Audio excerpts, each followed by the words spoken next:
What is up, everybody? It's Reverse here today, and we have to talk about this fanboy journalist right here, this fanboy gaming journalist that is reviewer for High on Life. Now, I don't mind if these different outlets give these games good, bad, or mediocre scores, but it has to be very telling with these game journalists. They be super biased. Like apparently, they did some research on this guy who did this review because he gave the game what did he give it? A 5 or something? A 5.75% for this game, which sure, if this is give it a score, then sure, it's like okay, not everybody has to like the game, but it is very telling when people look into these people's history, these game journalists' history, and they find that they're part of console war nonsense. Like, how is this journalist? You're supposed to have all this integrity that you're writing for different media outlets, especially gaming media outlets. But you're over talking about some Xbots. And not even just Xbox. He says there should be a name worse than Xbox for Xbox fans. So this is what this guy stated, the guy who wrote the saying High on Life is mediocre. This is what they found in the past. I never understand how Xbox became the de facto insult for Xbox fans and not Microsofties. And that's a little odd that somebody who's in the gaming media wants to participate in console war nonsense. You know, this dude is definitely biased. Like, how can you trust a review from this guy who's reviewing an Xbox exclusive game? Like, really, I can't. It's just mind-boggling. Like, these guys got these high positions at these companies that they can just make editorial pieces about these different games. But yet, it'd be huge fanboys in disguise. So it's just ridiculous. Like, really? Surely somebody of this stature who's a journalist for Game Informer. Not that Game Informer is that good of a magazine anyway. That's the magazine that they give you when you sign up for GameStop's membership. I mean, they give it to you for free, so I mean, I don't know. But really, it's like, have some type of integrity while you're working for the company, and not just be found out to be a huge fanboy. Like, really. But yeah, even though this guy gave it a mediocre review, the game has been doing extremely well. Like, I believe High on Life is the #1 game on Game Pass right now. High on Life has passed Minecraft to become the most popular game on Game Pass. Incredible result, given the stand power Minecraft and Forza 5 have on the top of the chart. So this is the biggest launch of 2022 for a day one game on Game Pass, which this game's getting a lot of attention right now. And also, I think it's the #4 most played games overall on Xbox. So out of NBA 2K, Overwatch 2, Roblox, Apex, it's only behind GTA 5, Fortnite, and Modern Warfare 2, which is insane for this pretty much a new developer. Like, I know they made like a few games before in the past, but it's like pretty much a new developer, pretty much. Which is insane that this game's getting this much attention like this, which is only a good thing. Hopefully Microsoft make out a deal with these guys and they get a sequel on the way, because I think this game definitely deserves a sequel. It's getting a lot of praise right now, so hopefully it doesn't get up the warrants a sequel, and Microsoft makes that exclusive as well. But yeah, just back on this guy's review. And then in the review, he even said the game even deserves a sequel. Like, I think he said, despite multiple shortcomings in my general aversion to the game's writing, High on Life has occasional glimmers of potential. I like to see a sequel polish and improve upon this foundation. I'm already itching for more creative takes on shooters, but High on Life is a reminder that different doesn't always mean good. What? So you want to see more creative takes on shooters, but when they do something creative, you don't like it. You said everything different doesn't always mean good. I'm pretty sure they have the Sony logo plastered on this. This guy be like, this game is amazing, but okay. Okay, Mr. Microsoft fans need to be called Microsofties. Just the audacity, audacity of these so-called journalists. A reminder that all gaming media don't actually like games. Some prefer a movie. Game Informer is clearly one of those lot. Save yourselves a click. Check the user reviews. Also, you think this guy would have a funny bone. Yeah. Gotta disagree with y'all on this one. One of my favorite games of the year. Even Cliff Bleszinski took his take on the whole people, I guess, not liking High on Life, or people who are being like super like edgy, said it's not a good game. This is what the creator of Gears of War had to say. Well, High on Life went from not having a ton of hype to getting a great reception, and just like that, the army people trying to look cool / edgy saying they don't like it showed up right on time. Feels like the evergreen cycle of popularity is becoming ever more compressed. Yeah.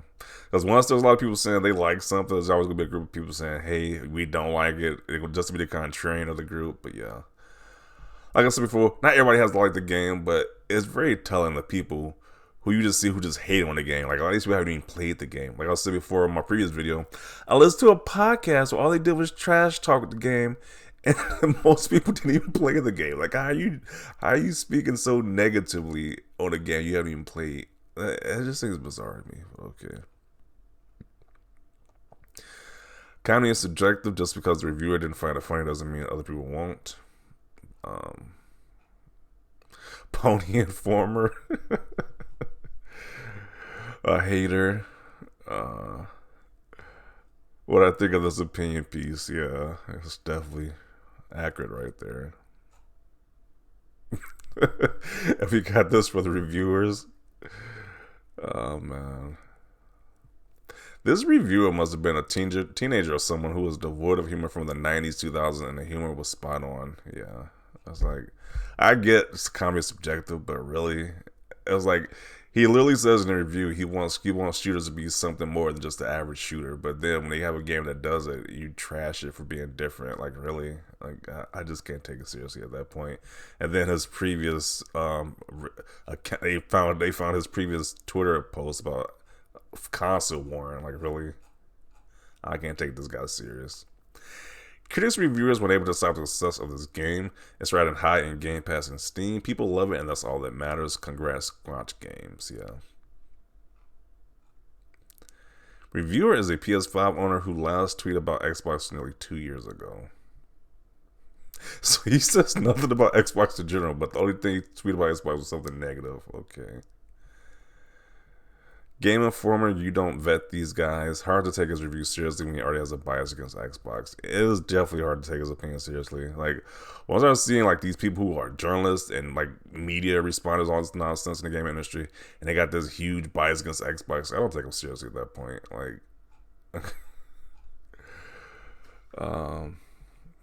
strong disagree. It's a good game that doesn't fit your cookie cutter PlayStation third-person over-the-shoulder cinematic snorefest of games that Sony churns out.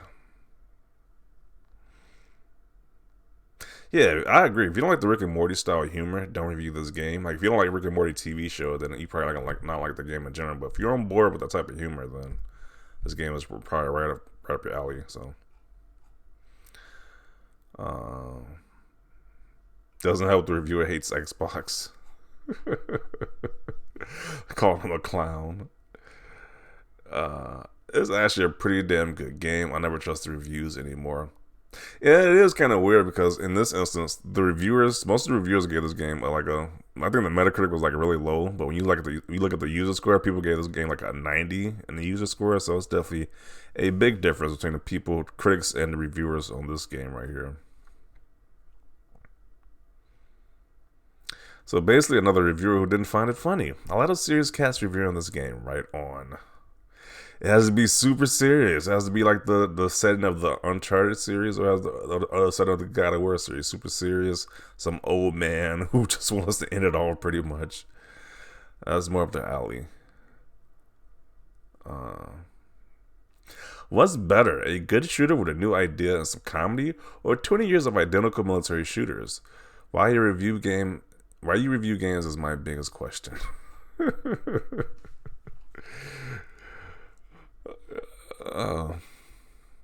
Biased article despite multiple shortcomings in my general version. Yeah, that's the last part I read. The problem is nobody wants to say this is an editorial. I'm just saying my opinion, so they abuse the little bit of authority they have and pass their opinion off as a professional review. Because it's the internet, you can make your opinion become factual. Ah, yes, because every game these days must be the same. Let's just enjoy the variety.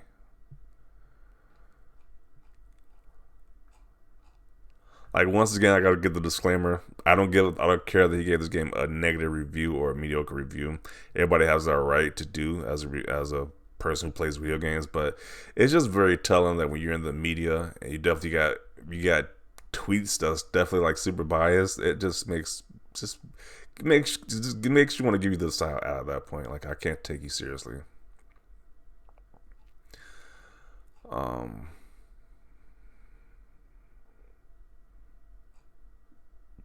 the guy as a clown wrote the review. What a shame. Yeah, he's not gonna live down his tweet, bro. Like I don't understand. If you know you got some crazy tweets in the past that makes you look like super biased. Like why would you make a review for Xbox related game, Xbox exclusive game? I don't know. This review is a reminder that fanboys shouldn't be sitting on the review desk when they can't give an unbiased opinion.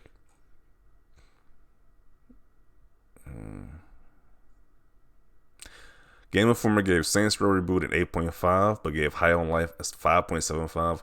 I haven't played Saints Row. Well, I'm like in the first like 30 minutes to an hour of the new Saints Row Reboot, so I can't really give my opinion on that game. But apparently, a lot of people don't like that game. They say that game is mediocre, so I don't know. I can't really say on that. But giving High on Life a 5 is really like whatever. It is opinion based, whatever.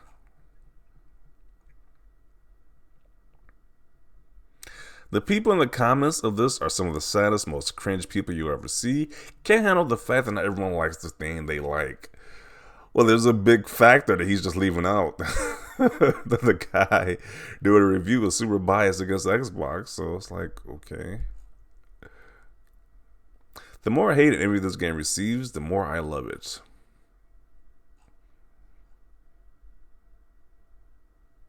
So I'm gonna conclude it right here. We kind of get the gist of it. It's just funny that this reviewer is super biased, and it's like, really, they really got fanboys reviewing Xbox games. It's like, why? You already know they're gonna give it a low score because it has Xbox related anything on it. So those are my thoughts. Definitely want to see your thoughts down below about this. Leave a like this video, and as always, thanks for watching, and peace.